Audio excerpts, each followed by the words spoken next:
Ross University students have started arriving in Barbados. Barbadians say goodbye to Calypso icon Sir Don. And in sports, India one step closer to securing a series lead against Australia. Credible, balanced, committed. This is the CBC Evening News.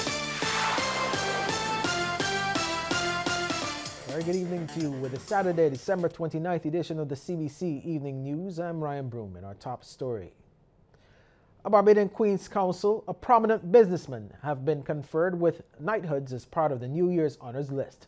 They are legal luminary Sir Elliot Dighton Motley and the executive chairman of Chefette Restaurants, Sir Assad John Halout. Lisa Lord reports. Sir Elliot, a prominent attorney at law, received the award of Knight Commander of the Order of St. Michael and St. George for services to the legal profession, diplomatic service, and the community. Sir Elliot, who is the father of Prime Minister Mia Amor Motley, has had a distinguished legal career and has served as the president of the Court of Appeal in Belize, as well as the Attorney General of Bermuda. Executive Chairman of Chefette Restaurant, Sir Assad Halout, received the honor of a bachelor knighthood for his contributions towards the restaurant business industry and philanthropy. In a prepared statement, Sir Assad called the tremendous honor a very life-humbling moment. He made it clear that there were countless persons he would like to thank who have guided him on his life journey, from God, his parents, children, fellow shareholders, and friends. But most importantly, his 800-plus staff at Chefette, who are the real heroes who go to work daily to keep the Chefette brand name high and top of mind. He dedicated his knighthood to all those persons. Also receiving awards were Dr. Frances Chandler, who was bestowed with the Commander of the Order of the British Empire for her services to agriculture and sustainable development. The Officer of the Order of the British Empire was awarded to Cynthia Williams for her services to nursing and the community. Two gentlemen were awarded the Member of the Order of the British Empire. They are Reverend Hewson Innes for his services to youth empowerment and the fight against HIV and AIDS, and John Watts for services to environmental health. Lisa Lord, CBC News. Thanks, Lisa. Well, students of Ross University started arriving in Barbados today to embark on their courses at the American-based university, which has officially relocated its operations from Dominica to Barbados. The approximately 1,500 students will be staying at specially outfitted residences at the villages at Coverley in Christchurch. And when a CBC News team visited the area, students were being transported from the Grantley Adams International Airport to the Student Services Center at Coverley to register and then on to their respective residences. Officials close to the university were unable to comment on the first arrivals when a CBC team visited the area, but they promised to eventually issue an official statement to the media. Now, the Crystal Cove Hotel continues to record a strong performance for the 2018 winter season to date. Occupancy rates are high, and Kids Club manager Stephanie Mears says the hotel, situated in St. James, has attracted new and several repeat guests, and she was speaking on the sidelines of the hotel's annual Enchanted Forest event. There, scores of guests got the opportunity to experience a Barbadian Christmas and a petting zoo.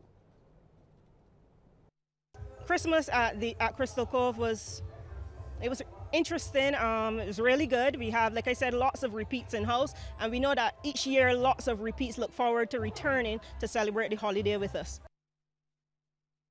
Of the musical fraternity this morning said their final goodbyes to four-time Calypso king Don Sudan Marshall. Sudan passed away at home on December 13th, less than 2 weeks shy of his 79th birthday. Arshika Griffith attended the service and filed this report. And at the end of the day, at your setting sun, the Creator will say to you, well done. It's said that Don Jose Lamont Marshall entered this world on December 26, 1939, to the sound of his father singing and playing calypso music, an art form he would eventually grow to love and help develop locally. Speaking during a service of Thanksgiving at the Lloyd Erskine Sandyford Center, Culture Minister John King issued a call to local filmmakers to immortalize the contributions of outstanding Barbadians like Sir Don. He says far too often, we only hear their full stories after they have passed.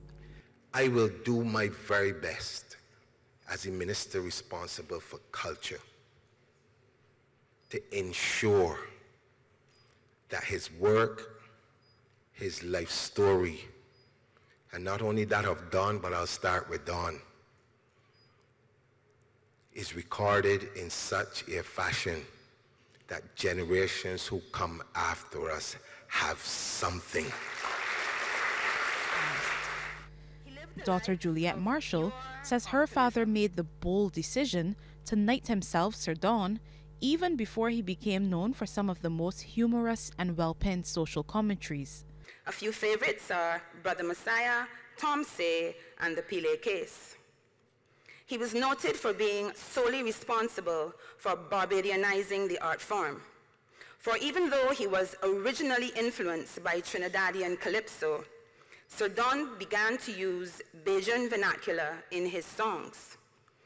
He also raised the standard of deportment for calypsonians at that time, as he was always dressed very dapper while performing. Longtime friend Sir David Simmons believes Sir Don belonged to an era of calypso that seems gone forever.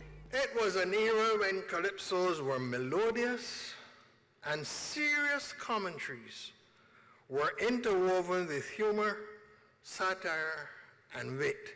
Nowadays, all that has gone.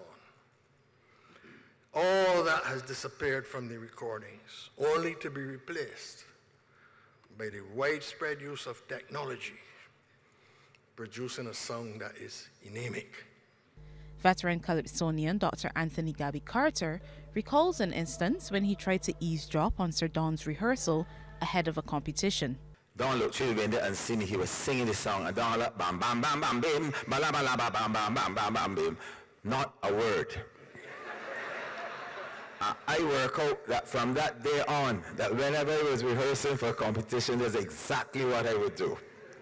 So that's the first lesson that Don taught me, how to use tactics to win. Chairman of the Big Show Calypso tent, Hallam Nichols, says opening night 2019 will be dedicated to Sir Don's memory. He also called for an event during the crop over season to be renamed in his honor. Sir Don leaves to mourn his wife Joan, mother Marie, and his two daughters, Deborah Ann and Juliet. Sharika Griffith, CBC News. Barbados' ambassador to CARICOM, PanAfricanist David Kamashong, says if we are to make sense of our history, then we must see ourselves as champions of liberty, human dignity, and black dignity in particular. Mr. Kamashong made the comment as he addressed a session of the Pan-Africanist and Socialist meeting to celebrate Kwanzaa. It was held at the Cultural Institute of the Venezuelan Embassy. It is that understanding that we must grab hold of and carry forward with us into this new year to build the progressive, people-centered, free, sovereign, self-reliant, self-determining, self-respecting, conscious Barbadian and Caribbean nation. Mr. Kamashong adds that Pan-Africanists must therefore be central to the effort. You, the Pan-Africanists, you, the people who have made it your life's mission to understand this history, to understand this struggle.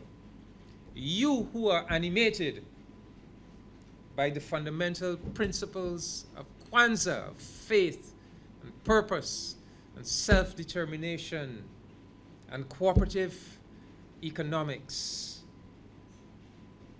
you have a very special role to play in this entire process.